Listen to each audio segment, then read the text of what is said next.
सुप्रभात। मैं हूं जगेंद्र राणा और आज की हमारी आध्यात्मिक चर्चा का विषय है जीवन की सार्थकता। जीवन की सार्थकता। एक व्यक्ति को रास्ते में यमराज मिल गई।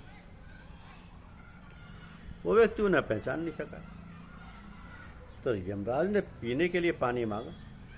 उस व्यक्ति ने उन्हें पानी पिलाया। पानी पीने के बाद यमराज ने बताया कि वो उसके प्राण लेने आए, लेकिन चूंकि तुमने मेरी प्यास बुझाई इसलिए मैं तुम्हें अपनी किस्मत बदलने का एक मौका देता हूँ। ये कहकर यमराज ने उसे एक डायरी देकर कहा, तुम्हारे पास 5 मिनट का समय है। इसमें तुम जो भी लिखोगे वही होगा, लेकिन ध्यान रहे केवल 5 मिनट। उस व्यक्ति ने डायरी खोलकर देखा तो पहले पेज पर लिखा था कि उसके पड़ोसी की लॉटरी निकलने वाली है और वो करोड़पति बनने वाला है। उसने वहाँ लिख दिया कि पड़ोसी की लॉटरी ना निकले। अगले पेज पर लिखा था कि उसका एक दोस्त चुनाव जीतकर मंत्री बनने वाला है। उसने लिख दिया कि वो चुनाव हार जाए। इस तरह में पेज पलटता रहा। अंत में उसे अपना पेज दिखाई दिया। जैसे उसने कुछ लिखने के लिए अपना पेन उठाया, यमराज ने उसके हाथों से डायरी ले ली और कहा, बस तुम्हारा 5 मिनट का समय पूरा हुआ, अब कुछ नहीं हो सकता। तुमने अपना पूरा समय दूसरों का बुरा करने में निकाल दिया और अपना जीवन खतरे में डाल दिया। अंत तुम्हारा अब निश्चित है। ये सुनकर वो व्यक्ति बहुत पछता है, लेकिन समय निकल चुका था। तो जीवन का लक्ष्य खुश होना नहीं, जीवन को उपयोगी और सम्माननीय होना चाहिए। जीवन का महत्व उसकी लंबाई में नहीं है, यानी इससे नहीं है कि हमने कितनी लंबी जिंदगी जी, बल्कि इसकी गहराई में है। हर जीवन एक प्रयोग है। अपने जीवन में आप जितने प्रयोग करते जाएंगे वो उतना ही बेहतर होता जाएगा। जीवन का सबसे महत्वपूर्ण पाठ यह है कि कोई भी आदमी खुद की मदद किए बगैर दूसरे की मदद नहीं कर सकता। वास्तविक अर्थ में शिक्षित होने के बाद मनुष्य इस निष्कर्ष पर पहुंचता है कि ईर्ष्या अज्ञान है, दूसरे की नकल करना आत्महत्या करने के समान है। इसलिए हमारा लक्ष्य पूरे जीवन में खुद को बेहतर करने की कोशिश होनी चाहिए। यह ठीक है कि पूरा ब्रह्मांड अच्छी चीज़ों से भरा हुआ है, लेकिन जब तक हम खुद मेहनत नहीं करते तब तक हमारे शरीर की पुष्टि के लिए मक्के का एक दाना भी नहीं उपज सकता। तमाम शक्तियां मनुष्य के भीतर ही हैं, लेकिन हकीकत यह है कि जब तक वह कोशिश नहीं करता और परिश्रम नहीं करता तब तक वो उन शक्तियों के बारे में कुछ भी नहीं जान सकता। ये दुनिया निरंतर तुम्हें बेहतर बनाने की कोशिश कर रही है और यही तुम्हारे लिए सबसे अच्छा उपहार है। इसलिए खारिज कर दिए जाने पर हताशा में अपनी ऊर्जा गंवाने का मतलब नहीं है। ना ही बुरे लोगों पर नाराज होने से कुछ हासिल हो सकता है। इसके बजाय अच्छी चीज़ों की खूबसूरती के साथ खड़ा होना दूरदर्शिता है।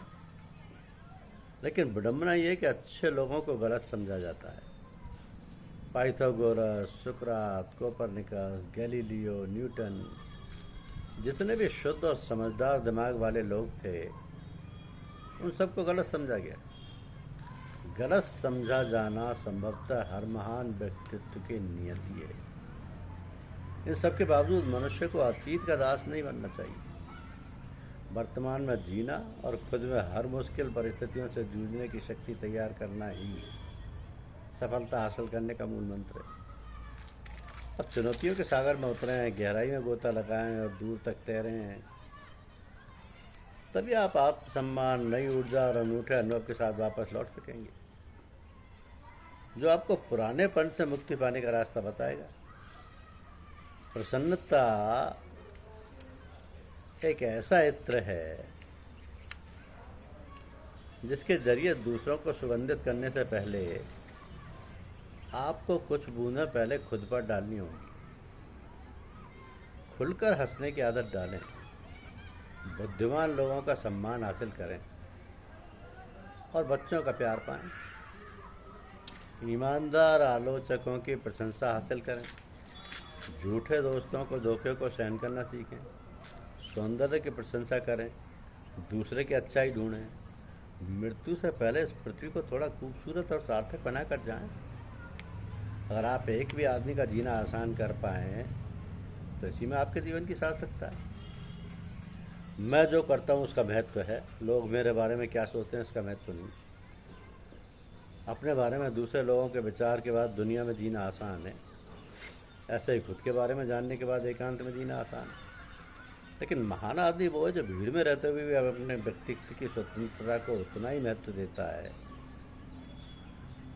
तो प्रेम करने वाला ज्ञानी होता है।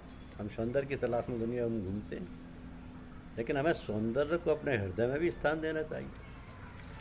सौंदर्य को देखने का एक भी अवसर नहीं खोना चाहिए, क्योंकि सुंदरता ईश्वर की हस्तलिपि है। सुंदरता ईश्वर की हस्तलिपि है,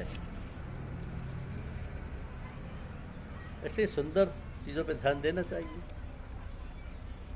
सुमिरन, ध्यान, भजन, इन तीन के बाद चौथे पद में प्रवेश होता है। तो जागृत, स्वप्न, सुसुप्ति, इन तीन अवस्थाओं पर विचार करो, फिर अंदर बाहर की समझ आएगी। फिर अंतर के पट खोल तो पिया मिलेंगे। तमोगुण मूल प्रकृति है, रजोगुण चंचल प्रकृति है, सतोगुण में आत्म साक्षात्कार है। दुख बुरे मालूम होते हैं पर वे हमें मालिक की याद दिलाते हैं। कुशल ग्रस्त वो है जो खर्च को आय से बढ़ने नहीं देता। ये ग्रह योग है।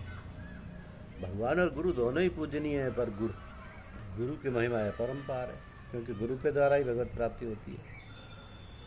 तो जो गुरु की पूजा करता है वो भगवान की पूजा करता है। उत्तम भक्त वो है जो अपने गुरु में समर्पित कर देता है अपने को। जो अपने गुरु में पूर्ण विश्वास रखता है वो मनोवांछित फल पाता है। जो इच्छाओं से रहता है वही संसार है। वो अभागा है जैसे गुरु के चरण कमल प्राप्त होने पर भी वैकुंठ की इच्छा है। अरे परमात्मा के पास जाने के पहले उन्हें प्रसन्न कर लो, और दुनिया को छोड़ने से पहले उसे छोड़ दो। गाढ़े पसीने की कमाई से ही भोजन में प्रवेश मिलता है। मृत्यु में संदेह नहीं, पर कब, कहाँ और कैसे, इसमें संदेह है। तो हमारा मन भगवान का मंदिर है, इसमें किसी और का स्थान ही नहीं। जिस हृदय में गुरु गोविंद और सद्विचार रहते हैं उसी में सुख शांति एवं आनंद रहता है। मरने के बाद मोक्ष की कल्पना झूठी है, जीते जी मोक्ष प्राप्त करो। भगवान और हमारे बीच में अहंकार ही एक मायावी पर्दा है, जिसे हटा देने से भगवान के दर्शन हो जाते हैं। तो शरीर की तुलना में मन बहुत ही नन्हा सा है, पर सर्वव्यापक भगवान इसी मन में समा सकते हैं। केवल मन की पवित्रता चाहिए। भगवान हमारे ज्ञान को नहीं देखते, हमारे विचारों एवं कर्मों को देखते हैं। धन बल, बाहुबल, बुद्धि बल, इसमें कौन बल सबसे अधिक है? बुद्धि बल, ज्ञान बल, आत्म बल, प्रेम बल, इनमें कौन बल सबसे अधिक है? प्रेम बल। प्रेम बल। तो नेकी करो, दरिया में डाल, दान ऐसा हो जो कोई जाने में नहीं। ज्ञान, भक्ति और प्रेम की कोई पुस्तक खूब समझ कर पढ़ें, जो पढ़ा जाए उस पर अमल किया जाए।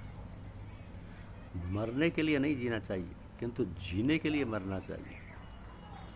जो सदा भगवान से डरता है और किसी से नहीं डरता, बल्कि उसी से सब डरते हैं।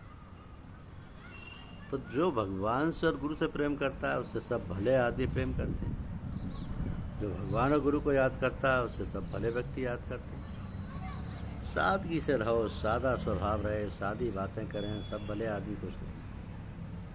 सच्चा सुख संतोष में ही है। धन चला गया कोई अर्ज नहीं, स्वास्थ्य चला गया जानो बहुत कुछ चला गया, और चरित्र चला गया तो सब कुछ चला गया। तो हम केवल सुखी जीवन व्यतीत करने के लिए नहीं पैदा किए गए, वरन इस प्रकार जीने के लिए पैदा हुए हैं कि बारंबार जन्मना मरना ना पड़े। नर शरीर सुर को भी दुर्लभ है। मित्र वही है जो बुराई से रोके और भलाई में लगाए। सत्संग से बढ़कर कोई दूसरा आनंद नहीं। तो जान लो, सरकार की आंखों में तुम हो और सरकार तुम्हारी आंखों में। हृदय भगवान या गुरु का निवास स्थान है। वो कैसे मूड हैं जो उसमें बुरे विचारों को स्थान देते हैं। प्रेम उसी से करो जो तुमसे प्रेम करता है। और ज़रा विचार कर देखो तो सही कि भगवान या गुरु के सिवाय दूसरा कौन प्रेम करता है। हम उससे परमात्मा को भूलकर याद भी नहीं करते, पर वो हमारी सदा खबर रखता है। प्रेम नगर में बड़े छोटे सब साथ रहते हैं। प्रेमी ईश्वर है। धन्यवाद।